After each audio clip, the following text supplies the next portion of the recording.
Je crois que cette question est très pertinente parce que je ne sais plus depuis combien de temps, je dirais à ce moment-ci, depuis combien de temps que la force de la East African Community est arrivée sur les lieux, mais depuis qu'ils sont là, on a pu constater de part et d'autre une accalmie certaine. Même s'il y a des petits accrochages ici et là, avec des milices locales, je dirais, comme les Wazalendo et quand même certaines formes du FDLR. Mais en gros, ça a bien tenu et il y a une prolongation effectivement jusqu'en décembre. Mais en fait,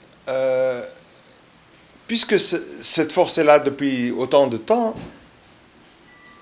on prolonge aujourd'hui, enfin, lors de cette réunion,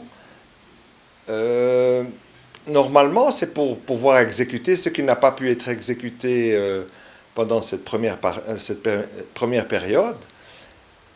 Mais il y a un blocage qui est incontestable, qui est manifeste. Et je crois que la vraie question devrait être posée dans ce sens-là. Ça veut dire que il y a toute une partie qui en fait a été conçue au moment de la feuille de route de Luanda et qui reprenait en fait les directives de Nairobi, c'est que cesser le feu, c'est une première phase, mais devait suivre des négociations entre le gouvernement de Kinshasa et le mouvement du M23. Or, ces négociations n'ont pas eu lieu dans cette première période. La question est donc, est-ce qu'on prolonge pour que ces négociations puissent avoir lieu? Personne n'en parle. Enfin, Kinshasa évite tout le temps cela en disant qu'ils attendent maintenant que l'M23 ait un cantonnement. Mais pour un observateur, non, je dirais avisé, ce genre de situation, c'est un cessez-le-feu et une force d'interposition entre deux parties belligérantes, c'est pour permettre aux parties belligérantes de pouvoir se parler. Et il y a eu un refus catégorique jusqu'à maintenant. Donc, est-ce que l'attitude de Kinshasa va changer en fonction justement de cette prolongation? Bien, je dirais que hier, nous avons eu, hier 1er octobre, nous avons eu une démonstration que Kinshasa n'a manifestement pas l'intention de négocier, puisque, en fait, ils ont brisé ce cessez-le-feu. C'est qu'il y a eu des attaques à partir des FARDC avec leur coalition sur...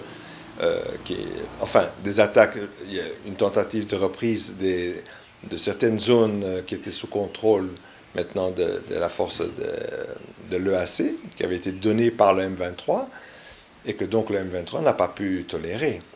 Donc il y a deux questions qui se posent. Je dis, que fait la force dans ces cas-ci?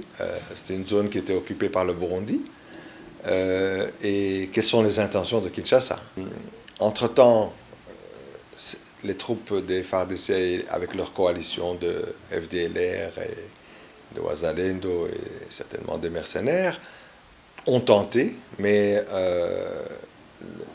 d'après les nouvelles sur terrain, c'est qu'ils ont été repoussés et que maintenant c'est le M23 qui a réoccupé ces zones-là. Je ne sais pas s'ils sont restés là ou ils vont encore les rendre en fait aux forces burundaises qui sont le contingent burundais qui fait partie de cette force de la East African Community.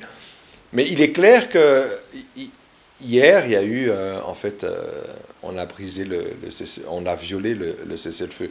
Donc, la vraie question, c'est que c'est maintenant au chef d'État aussi de se dire quelle est la procédure maintenant, qu'est-ce qui va résulter de ça.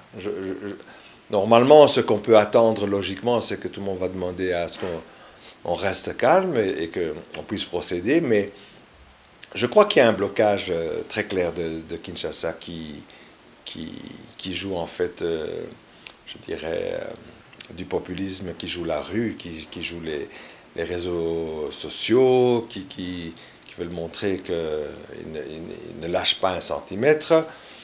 Mais on ne peut pas aussi exclure, je dirais, du raisonnement le fait que normalement en décembre, c'est aussi la période des élections et ce calendrier-là aussi est à observer parce qu'il se passe de tas de choses à Kinshasa et je crois que la présidence a quelque mal à trouver une formule qui pourrait l'arranger.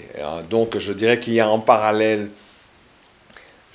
j'ose utiliser le terme, qu'il y a en parallèle une tentative de glissement en créant le chaos à l'Est, et en même temps, pendant qu'ils essayent de trouver, en fait, je dirais, les autres politiciens, l'opposition, etc., de faire quelque chose qui serait d'unité nationale. C'est aussi quelque chose qui est en train de se passer à partir de Kinshasa. Mais sur le terrain, dans l'Est, il est clair que rien n'a avancé. Je ne sais pas où cela va nous mener, mais j'imagine que les chefs d'État devraient à un certain moment quand même prendre certaines enfin devraient conclure certaines choses depuis que le processus a commencé. Pour l'instant, la seule chose que nous pouvons voir, c'est qu'il y a eu pendant tout un temps un cessez-le-feu, mais qui a été violé hier. Où est-ce que cela va nous amener maintenant? L'avenir nous le dira.